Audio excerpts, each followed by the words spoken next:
Welcome to Tenor Tech, where I solve the problems you didn't even know you had. You start by grabbing the Torx T20, a Phillips, a flat trim tool, 7mm socket and pliers. These let you remove fasteners without damaging clips.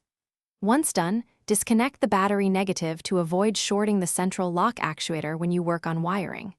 Next, push the seat back and use the trim tool to pry the inner door panel at clip points. Lift straight up to clear the window channel. This exposes the inner shell, so you can access the handle linkage and screws.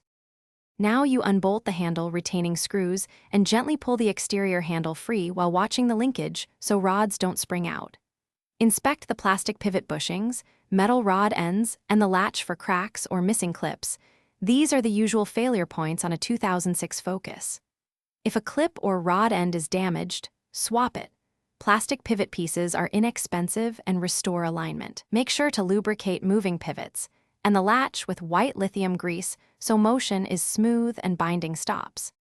Reinstall the handle, reconnecting rods into their correct clips and pushing them until they click. Tighten screws until snug, not over-torqued, and reconnect the actuator wiring. Then, before snapping the door panel back on, test lock and open functions from inside and outside to confirm correct motion and that the central lock cycles. If the handle still sticks or fails intermittently, make sure rods are seated squarely and the pivot clip isn't cracked. Replace the actuator only if Thanks for watching. Subscribe to keep your life in tune.